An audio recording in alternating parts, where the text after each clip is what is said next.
I'm Lindley Gooden. Welcome back to Future of Utilities, the online series. This is session 3, where we'll be investigating how to overhaul approaches to credit control in utilities in response to the challenges of coronavirus. Now, the utilities sector has always struggled in many ways with consumer debt because of the duty to supply. However, the problem's obviously been made worse by the global pandemic. So we have just over 40 minutes now to discuss how technology can be used to help you to protect and maintain your cash flow in the face of the financial issues that customers may well see for some time to come. Great questions so far on the live Q&A area to your right as you see us. So keep them coming in and we'll look at those straight after our discussion. Any questions, let us know. We want to hear from you. But first, let's meet our wonderful panel. First of all, Nick Eves. Hello, Nick. Oh, hiya. Do I see you on a sofa somewhere in the UK?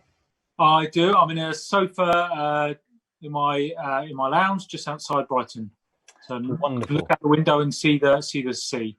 Not at all jealous, not at all jealous. Nick is the head of consumer insight at Southern Water, very appropriate. Next up, we've got Claire Yeates. Hello, Claire. Hi. Now, you had an interview this morning. You are now in your very splendid front room. Yes, I am indeed, in Stamford in Lincolnshire. How lovely. Claire is a director at Waterscan, so great to have you with us too. And thirdly, last but not least, Brenda Craig. Hello, Brenda. Morning, Lindley. And so you tell us, are in the Cotswolds somewhere? Yes, I'm in Bybury, thank you. Very nice. Brenda is the EMEA Sales Consulting Director at Oracle Utilities. Wonderful to have you all with us today. Okay, we've got lots to cover as always. Just as we have throughout our time together so far today, you can send your questions to us using the live Q&A field on your screen. We'll get to as many as we can in the final part of the discussion in around about half an hour's time, just a bit less than half an hour's time. Okay, let's get going. We are seeing a sharp increase in vacant commercial properties, which obviously means some violations of contracts around commercial property usage volumes. We've also seen some temporary pausing of debt collections. Look, of course, many households may also struggle to keep up with their bills. They might use less power. They might perhaps be less likely to respond to you when you get in touch. So credit control is a very, very timely issue, isn't it? What changes in debt are you seeing so far, guys? Nick, maybe you can kick us off. What changes in debt are you seeing so far? Yeah, I guess from a residential point of view, we haven't really seen it yet because we've been offering sort of payment holidays and supporting our sort of customers through that time. But we know that it's gonna be coming. We've been doing lots of forecasting around it because water is one of those bills that was the first bill that customers sort of slow to pay, or the ones that they kind of put off. So forecasting quite a big sort of issue there. Yeah. Oh, that's a snapshot. Brenda, what about you? Any changes in debt and the pressures on you guys? We have applications that we've built that will allow you to easily change those systems to accommodate that, to allow them to either ask for payment arrangements or debt relief or have moratorium. So yes, it's very important in these times. Yeah, it's absolutely. I mean, contingency has been very important, hasn't it, Claire? But also, having a very, very good conversation with your suppliers, with people who are paying the bills. Opening up that communication has been so important. Yeah, I think communication is absolutely critical. The biggest challenge is with obviously the vacant premises that you referred to and furloughed staff. Communication with those customers can be exceptionally challenging. Yeah. You said the debt collection pause has created some significant issues as well for businesses. So what do you think has been the role of debt collection within businesses recently? Has it shifted? Has it become the acute pinch we need to get our debt collection services running on overtime, or has it been something else? Has it been that the support mechanisms have allowed more soft approaches to debt collection, do you think? I think we've seen a huge variety. I mean, it really depends upon the operators within the market. So we've seen some quite aggressive behaviours and then some real hand-holding. And the work that Ofwat has done and the emergency code changes that they put in place have given some fantastic customer protection from a sector perspective for the retailers operating within this market. Obviously, it's a time of uncertainty. They've got limited resource and their cash flow has reduced dramatically. So they're obviously focusing quite robustly on credit control and debt collection at the moment. It's so difficult, isn't it? I mean, Nick, it's difficult. You're running a business. You know, customers are fundamental to the future health of the business, not only now, but, you know, bills have got to be paid. I mean, how, you know, what sort of mindset do you have to employ to get that balance right? Because as Claire says, every business will be different and their approach will be different. Yeah, I mean, the tricky thing is that we know everyone's going to be coming through a lot of challenges, and some are going to be really struggling with that. I mean, we have, for example, our priority services register, and we've seen a really sharp spike in kind of customers stepping forward and saying, actually, I'm struggling, or I'm going to be sort of struggling. So we have to kind of adapt to that. And I think the point Claire raised about communication, you know, we need to have that dialogue, and we don't necessarily have that dialogue regularly with our customers. We need to understand those situations they're in, so that we can kind of work with them and kind of build solutions around it. But yeah, ultimately, things need to be paid at some point, but if you can offer flexibility around it, so we can work on it. Well, we'll talk about data with Brenda in a second, but let's stick with you for a second, Nick. Right, so improving collections, making them relevant, timely, possible. Just possible would be a good place to start when people don't have a lot of money around. How can data start to help? I mean, data is absolutely key to all of it. So, I mean, what we've seen with the crisis is huge changes to kind of attitudes and trends. You know, a switch of a button, really. You know, absolutely instantly. We've seen, you know, customers living in a world that they weren't expecting to do.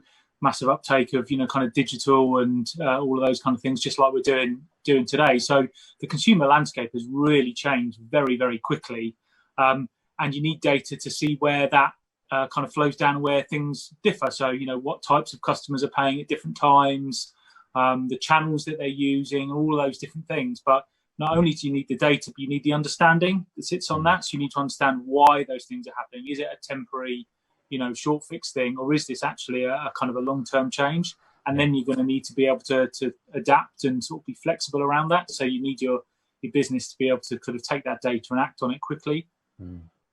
In our previous session this morning, we talked about data. We talked about vulnerable customers. We talked about the difficulties of data sharing. But we also talked about how important it is to think about personalization in terms of getting the right service to the right place, making it relevant, all those sorts of things. So that can really help. But in terms of opportunities, Brenda, you know, look, maybe it's not the right time to be thinking of opportunities, but certainly data does facilitate a better way of working, a better way of dedicating the right service to the right customer at the right time. Absolutely. I've been on all your sessions this morning. They've been brilliant, Lindley. Thanks. And I think they've brought up so many good points, but I do think personalization is very important. Having a system that will allow you to have those specific characteristics or things that are specific to that customer. So the communication or the tariffs or everything that you do is personalized for that customer. Also, to Nick's point, you know, all of our solutions have built-in analytics. So you know, what good is data unless you've got the analytics that go along with it and you've got actionable insights that you get to take from that data? Yeah. Made sure to include that in all of our applications. Claire, what do you think on this? Because, you know, somewhere between customers in need and businesses in need, you know, how do you start to strike the right balance and take better data, better insights from the data, and start to dedicate that to customers, because they are ultimately the people you serve.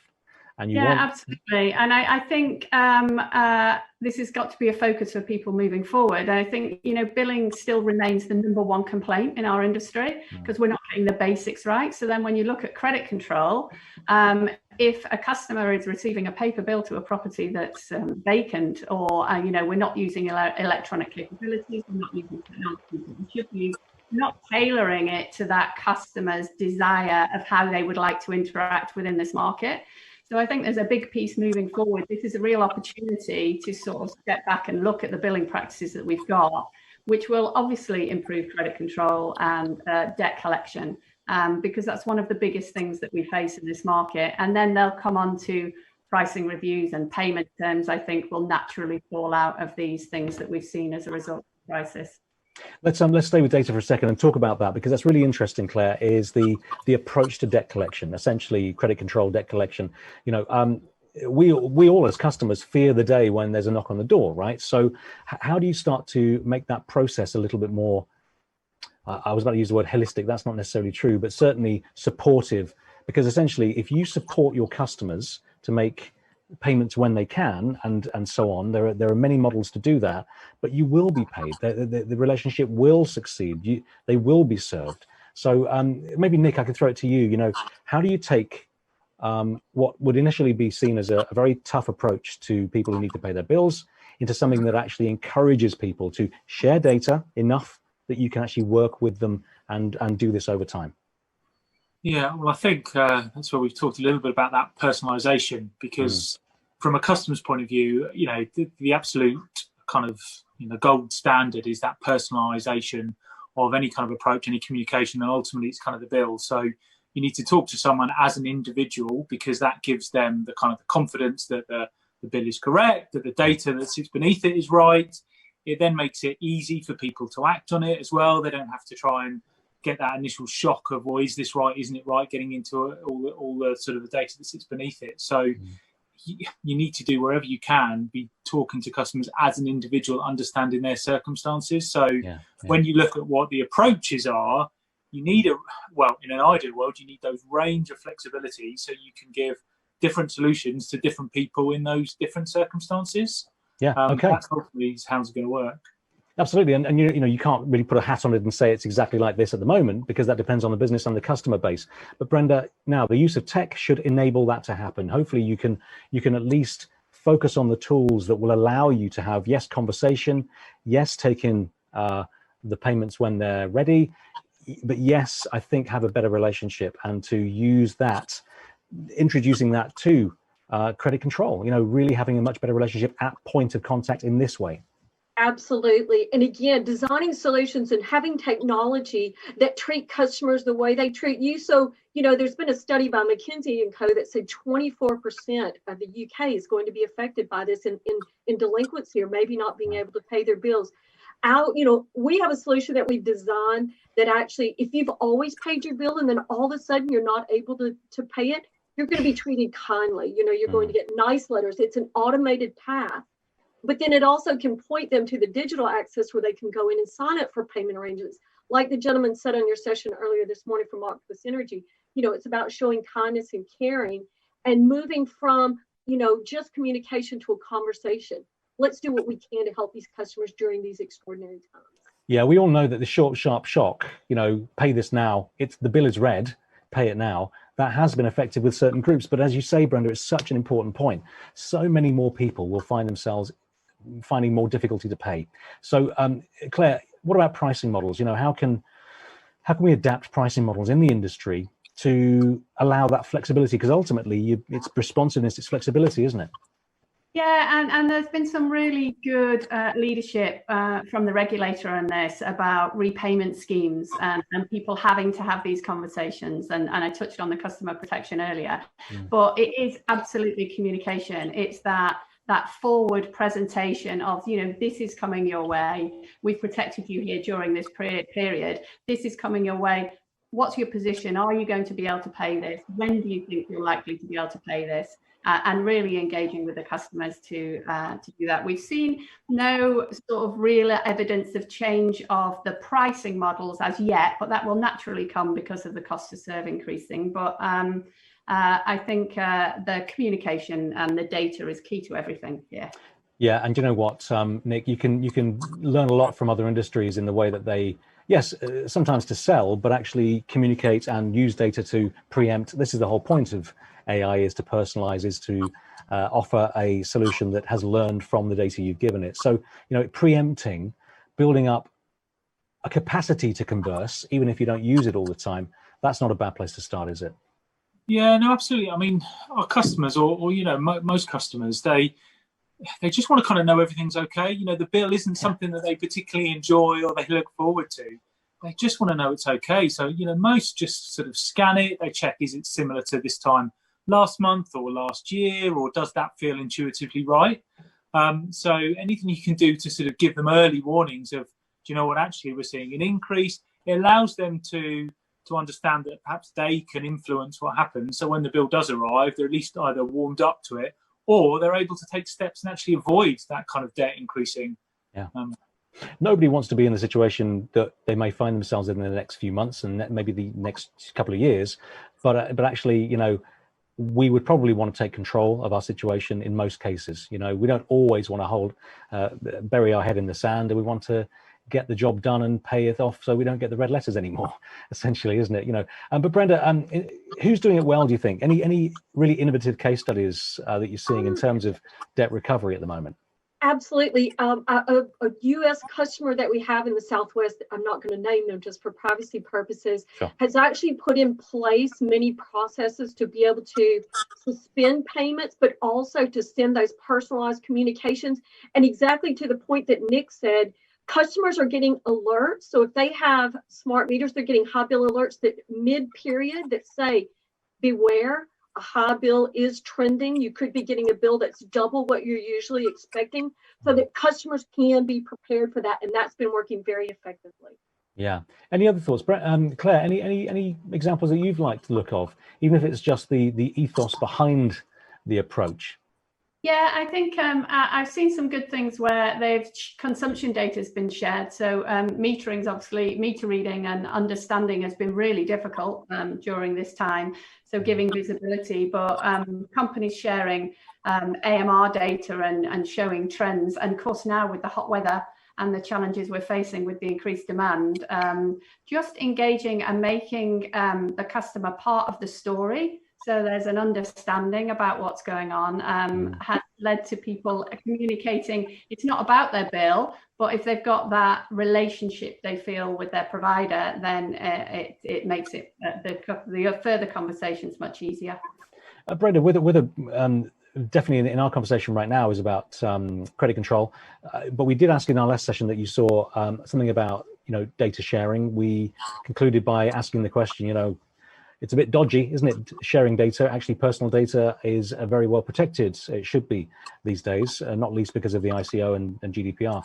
You know, there are limits to what you can share, but how can we start to work out what is shareable, what is useful to you as a business, but also that customers will freely offer to you? How do you start to get that balance right? Absolutely. I think, as you just said, GDPR, you know, anything that's personal to that customer, we're going to absolutely protect. But as the gentleman said from the Netherlands, peer-to-peer, how you could share maybe consumption data, or if you're a prosumer where you're generating your own electricity or, you know, energy and you want to share it with others, I think that might be welcome. I know someone on the panel didn't think that would be successful here, but the UK has been very welcoming and warm to the people who are in need. So if you were a prosumer, I could see people with, you know, consumption that or energy that they are generating where they could share it with those in need. Might be a great way to do that. Yeah, there were some really interesting points made as also about, you know, to that point really by Lars from Power Peers about the network, about the conversation between many people. That's their model. It doesn't work for everybody, but they set up energy production networks. So everyone's doing this, they're engaged. You know, I suppose, Nick, actually, at this current time, but also now looking into the future, because what we learn right now, what we've learned in the last few months, will maintain. We won't forget what we've seen. So actually some kind of supportive network, that conversation, it's very difficult for one company to deal with, for Southern Water to deal with, very difficult. A lot of effort goes into that. But in order to make that easier, perhaps there's a way of opening up the conversation between customers to a certain degree so they can help each other. Is that even an option in the UK at the moment? Yeah, I mean, I think that sense of community is really kind of playing out and looking after others. I mean, what we've been hearing from our customers at this kind of time is the brands that have been out there engaging them around the kind of the human, empathetic to the conversations has worked really well. And those that have done kind of poorly, those that are sort of trying to sell off the back of it, and you know that doesn't really work. But people are or have a much greater appreciation that there are others who are in much more difficult circumstances than their own. You know, people shielding themselves at home, and that's really brought to the forefront that there is a lot of sort of vulnerability and affordability issues out there. So that sense of looking after the community is definitely there. How you then tap into that is going to be a real challenge, but certainly something we're trying to do more of, and to try and get those kind of that voices out there. Yeah, I'll stay with you for a second. What about segmentation? How can that improve collections, do you think? Are there certain ways to tailor, you know, in debt collection and in credit control as well, the way customers are handled? Yeah, no, absolutely. I mean, we talk about personalization. In reality, it's very difficult to have a one-on-one conversation when, you're kind of a big organization, but with, huge volumes of customers. So you have to kind of segment. But at this time, for example, you have got those will be struggling and genuinely need help. And I think I can't remember if it was Brenda or Claire sort of said earlier, but there'll be those customers that have always paid their bills and suddenly they can't, and they do need to be treated in a different way because it's circumstances that have kind of put them in that place versus other customers who have always struggled and they will, continue to need support versus those that actually might choose not to for various reasons, and they might need a slightly different approach. But at the very kind of simple example from a segmentation point of view, someone who isn't struggling and hasn't been overly affected and isn't overly engaged, they probably just need a continuation of this is your bill, it's similar to last time. Yeah. Those that are actually quite engaged and want to do something about it, you need to give them more information. You need to then layer that information and segment it with the right, phrasing, communication sort of principles to speak to that segment. Absolutely. Look, Claire, the thing is, I mean, we have this conversation regularly, and it's such an important conversation. It's when the bill really bites, that's when people need help. The difficulty is, of course, it's very nice to say we will sort that out. It's very difficult to make it happen. Operationally, you can't blame a utilities company for finding it difficult to play nice. I'm being devil's advocate, to play nice when they need the money back. Yeah, it is a real challenge. And all of the things that actually Nick's particularly said, I think are really important. But you're right, absolutely. When it bites, and market liquidity is a real challenge. So we have got to get these things right, and companies do need their money. We've got to be compassionate in this time because there are people who are genuinely challenged, and it's differentiating those that are genuinely challenged and those in the latter sector that Nick said that don't want to pay. But ultimately, the service has been provided, and the company has delivered the goods. And as we know, there's actually an increase in what they've been delivering over this time quite significantly. So they are very challenged. I know that the regulator's got a consultation coming out on the 9th of July with regard to excessive debt.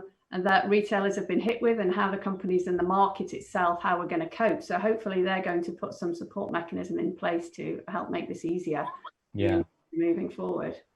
Yeah. Brenda, what about, we'll go back to technology, we'll go back to the data and how this can help. Look, there are many, many customers now who, as we talked about, will find themselves in a situation they didn't want to be in, they'd much rather not be in, and they want to pay, but they can't. So you've got those customers, and you've got the customers who perhaps, as per time immemorial, don't really want to pay, but they want to use the energy and they want to use the water and so on.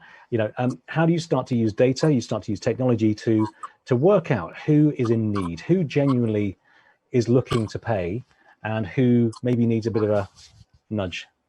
Again, just as you said before, like the segmentation of the customers, we have built-in analytics. So you can see, automatically we have reports that can say these customers have trended to pay their bills all along. And then all of a sudden, we're going to see that they're struggling.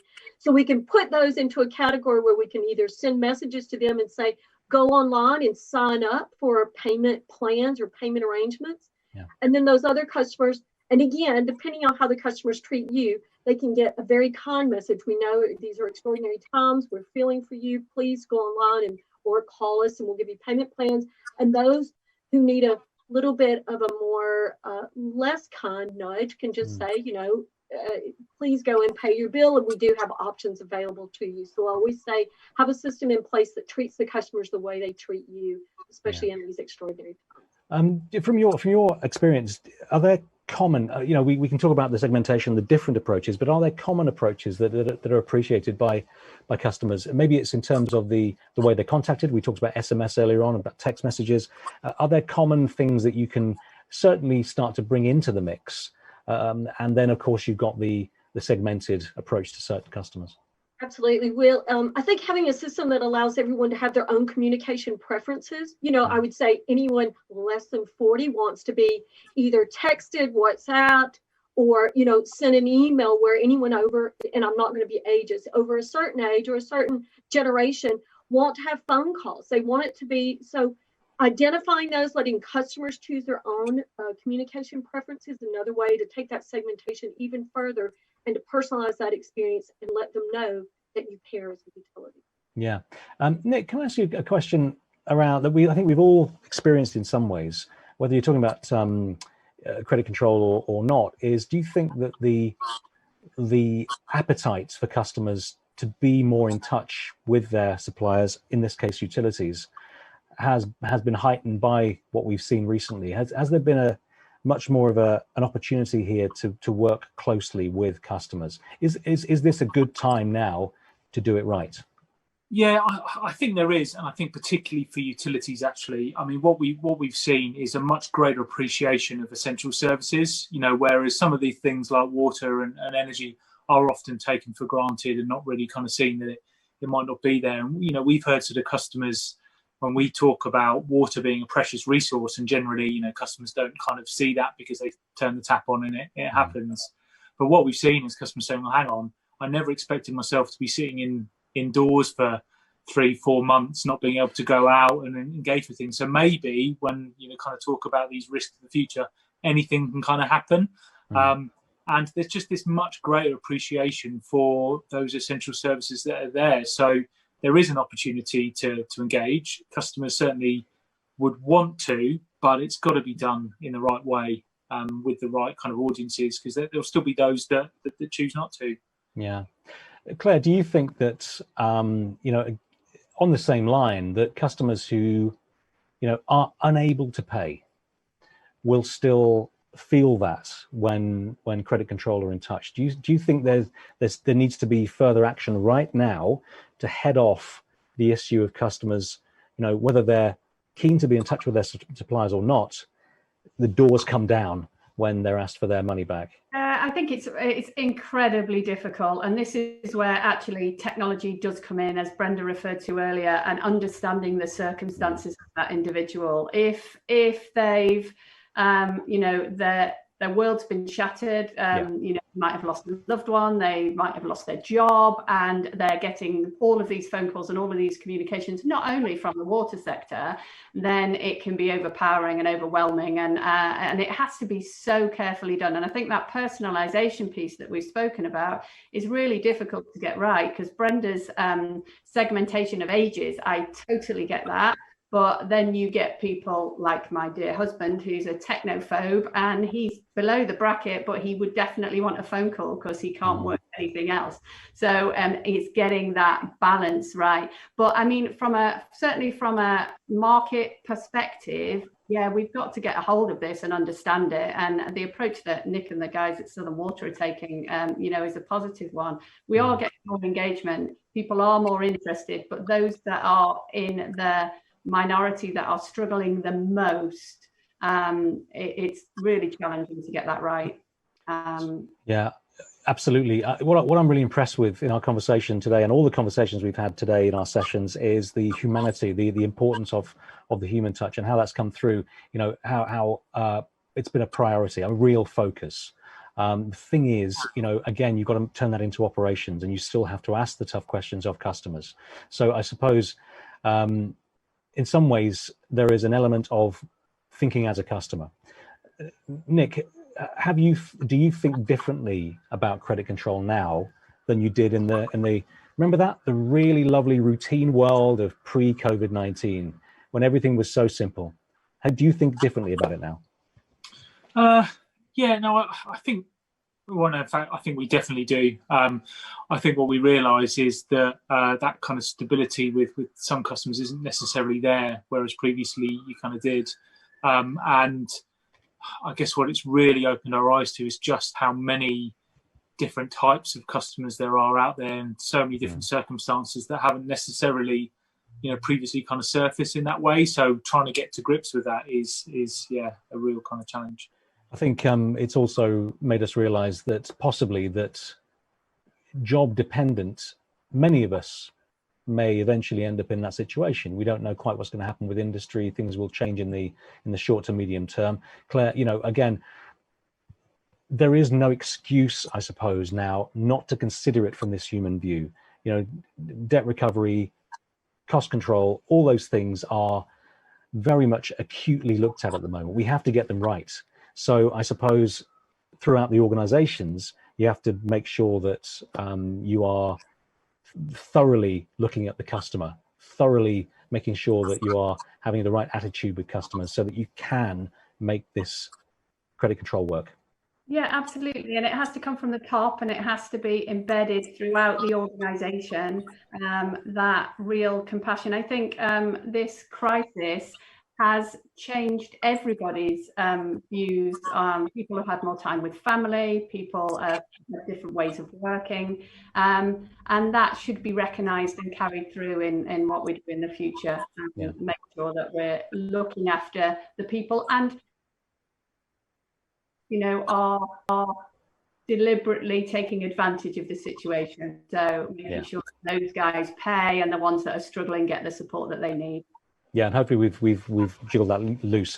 Listen, we're about 5 minutes from your questions at home, so keep sending them in through the live Q&A section here. Lots are coming through, so I'll make extra time in about 5 minutes for your questions. But let's just try and now take the steps forward. We talked about a lot of things. Let's try and crystallize those and summarize those a bit. Brenda, in terms of the technologies, in terms of the approach to data, what do I, as a company who perhaps has, like so many, been shocked by the changes, and I'm expecting a difficult time ahead in terms of customers paying the 24% possibly that you mentioned earlier on, I think it was you mentioned it.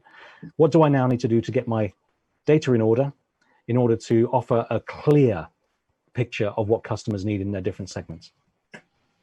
Again, it's not a one answer for all. No. Everyone is going to be different, but in this day and age now, there are cloud applications available that people can spin up very quickly, as opposed to long implementations. So they can have a cloud application that would allow them to, have those priority services registered, to have all of that data together, to be able to make sure that we are kind, compassionate to those who need it. And like Claire said, to those who might be taking advantage of the situation, you can look at the data and very easily see which customers are really in need and how you can help those. Also having those, earlier in one of your sessions, someone says, it's embarrassing now to have to ask. Certain people who are now vulnerable that never have been, to be able to be kind and caring, and they don't want to have to ask. They want to go online digitally, ask for that, get the payment arrangement without ever having to speak and being embarrassed.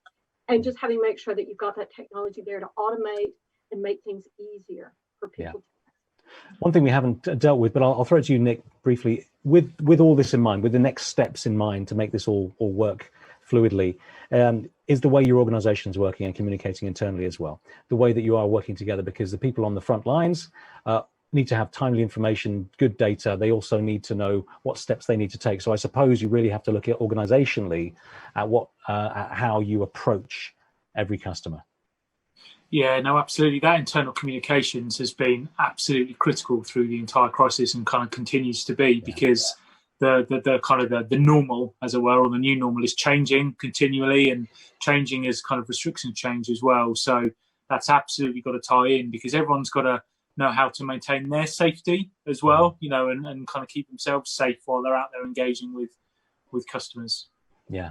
Any thoughts, Claire, as well, in terms of what you would like utilities companies to do to get us to the point where there is that compassion mixed in with, there needs to be some carrot and obviously, as always, a little bit of stick. None of us really want to be the person where the stick is being waved. I think most importantly, which I referred to at the very beginning, is making sure that the information that's being provided to the customers is accurate and they can understand it, because they're more likely to pay if they've got that trust in that. The stick's got to happen, unfortunately, in some cases, and customers are protected very much during this crisis at the moment, but that's not going to last forever, and there will be the ability for people to chase again. And I think reality is people are going to chase quite hard, because cash flow is an issue within the industry. The carrot piece, I think there's real good examples of that being done well, and everything that we discussed this morning supports that. Certainly does. There's been some great stuff talked about this morning, and there is a positive message from all of this, in the integration of the human touch and the understanding what customers really need, and that they're not one simple case where they haven't paid and so you go after them. is really interesting. I just don't envy you the job of doing it. There's a lot to be done. Okay, so fantastic. Thank you very much for watching us so far. It's been really interesting, really insightful. Now it's time to hear from you direct. You've been writing in your questions through the live Q&A section here. You can still do that. We are on air for a little bit longer, so come on. Get in touch. We want to hear from you. Some familiar names here. I'm seeing Jess Cook. Thank you, Jess, for writing in again. I'm seeing Nicola Birrell. I'm seeing Carol McLaughlin. And I'm also seeing David Murphy. I'm seeing Elise Robertson. Let's go to Elise. I haven't read your question. I hope I can. Elise, flexible, personal, supportive. How far do you let it go? Good question. There'll come a point when a customer falls so far behind, it's then a debt issue. And I think, you know, we've certainly hinted at this. Let's recap if you haven't heard all of the stuff we've been talking about. Yeah, so where do you draw the line? Now, it's a really unfair question to any of you here, but Nick, I'm going to throw it to you. Where do you draw the line, or how do you at least assess where the line needs to be drawn? Yeah, I mean, that is a very tricky question. I think for us, we get a lot of expertise by working with various partners who kind of know a lot of this better than we do. You know, we work with a lot of NGOs. They're out there. They understand personal situations a lot better than, you know, a lot of the individuals that we have on our side. So for us, I think it's going to be about that partnership and getting help from them to understand what is kind of fair and where that kind of line is drawn. Yeah, let's stay with partners. Actually, that's a really interesting one. This does lead us into the partnerships we haven't really talked about so far. How important are the eyes and ears, Claire, of partners, partner organizations, people who may think differently to you and can inform you on how you operate? They're incredibly important because they give a real. I'm quite fortunate in that a number of the people that we work with are our customers and participate in the market. And so we get real customer insight, and that's invaluable. What I'd like to see in the market is more collaboration across all of the trading parties so that the customers are getting the same experience. So when you talk about how far does it go, it should be the same no matter where you are geographically in the country. So it would be good to see some uniformity across how people are approaching this. That's a really good point. Nick was nodding there vociferously. Brenda, that must be true. I mean, look, you know, and you need the tools, the techniques, you need the data, but you also need to be able to assess your partnership very well. That's always been the case, but never more important than now. Yeah. To Brenda, yeah. Yes, absolutely. You know, again, I'm from a software application standpoint is identifying those customers, segmenting them, and then sending that out to the dunning agencies and things. I mean, that's all got to be automated. Having good partners who understand that and getting that done is always. Absolutely. Great. Thank you very much for that. Okay, Karen McLaughlin, thank you very much for writing in again. What can be done to prevent smart meters being switched remotely to PPM, where consumers are struggling to pay their bills, often resulting in a loss of supply? Look, I mean, that's a big old question there. I don't know whether it's fair to ask anybody that one at the moment, but it's, you know, it's a very fair point. I think in principle, you know, how do you reduce the risk of a problem because of a switch over? Nick, is there anything that you can tell us on that one? Yeah, I mean, not so much from a water perspective. Previously, when I was at EDF Energy, you know, prepayment meters and, you know, kind of the work there is actually, it's a lot more expensive to kind of run payment through that. So actually, I think from a utility point of view, you're not going to want to get customers going into that route and the kind of cost of handling it. But I don't know what can be done to sort of kind of prevent that really. I think the clue is in some ways in the communication that we talked about already. You know, there needs to be a really open dialogue. It's easier said than done, but I think if you can head these things off at the pass, then perhaps that's something to think about at all times. And that applies to credit control. It also applies to swapping power supplies, for example. But yeah, we can only answer so much of that, but thanks very much for the question. That was great. Nicola Birrell, how can we ensure those seeking advice on energy debt are provided with wider energy advice that may reduce ongoing costs? For example, energy efficiency and tariffs. Now, we did touch on this a little bit. I'll throw it around a bit if that's okay. Some of this we can answer, some of it we can't. But there is a question here, and we talked about it in the last session as well, about the thinking about other supplies and how that informs you perhaps in water supply.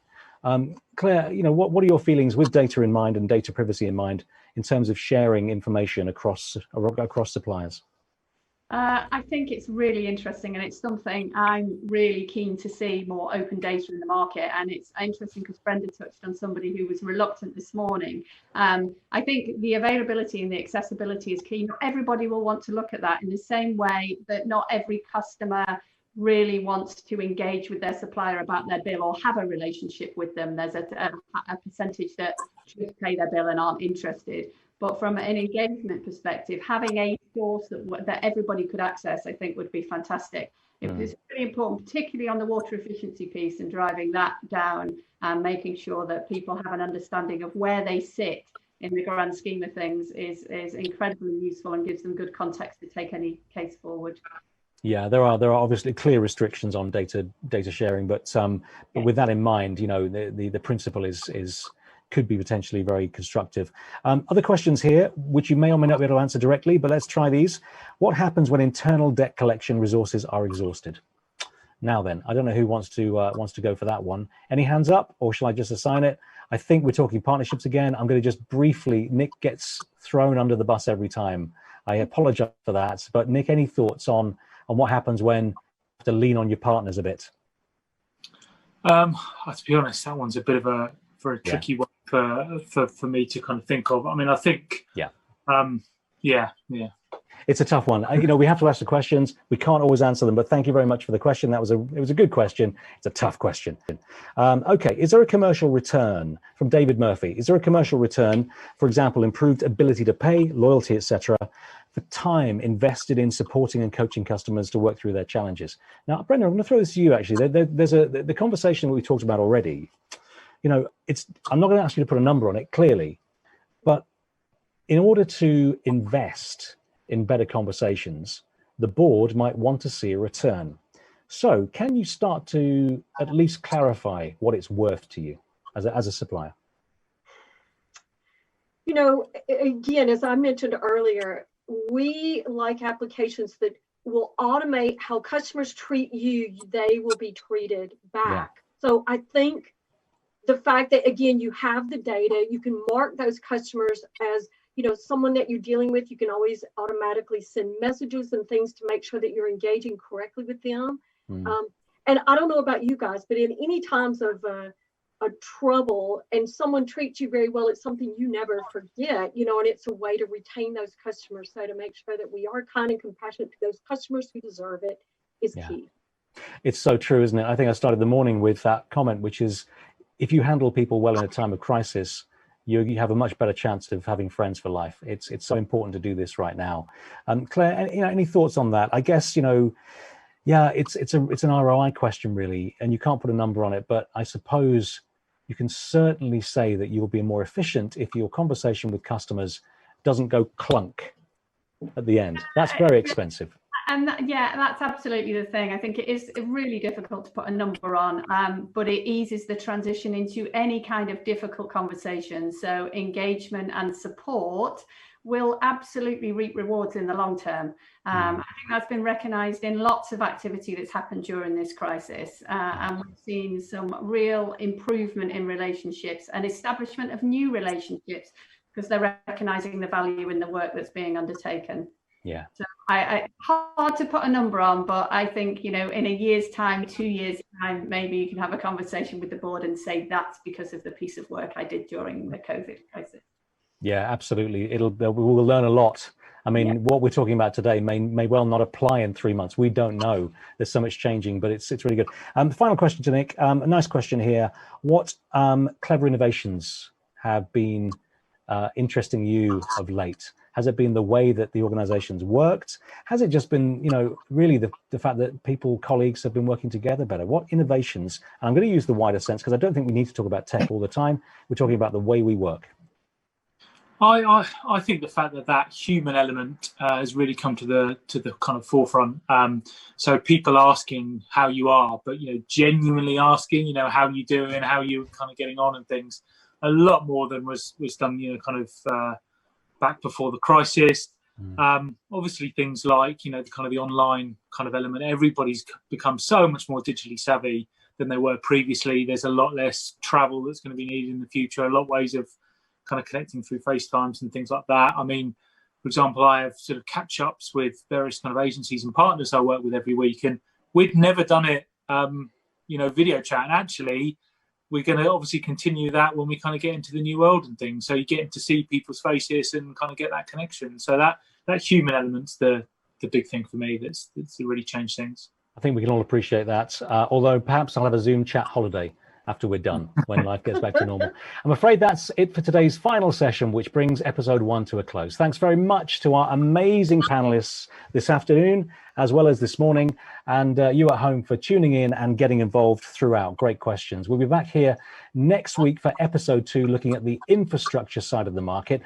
Join us for panels on operational efficiency, cost savings, and incident response as well. They'll all be really interesting. But we hope you've enjoyed the sessions today and also met up with connections and had a look at the sponsor hubs. So you can do the same next time. There is also, if you just look on your homepage, you can also find out whether you have meetings pending. If you haven't had a meeting booked in, or you don't think you have, you may well find it there. So go to the homepage and have a look at the meetings you've had booked in. You may well be pleasantly surprised that somebody wants to talk to you. Networking is available. So great to have you with us. Thanks for joining us, and we will see you next time. Until then, all the best. Take care.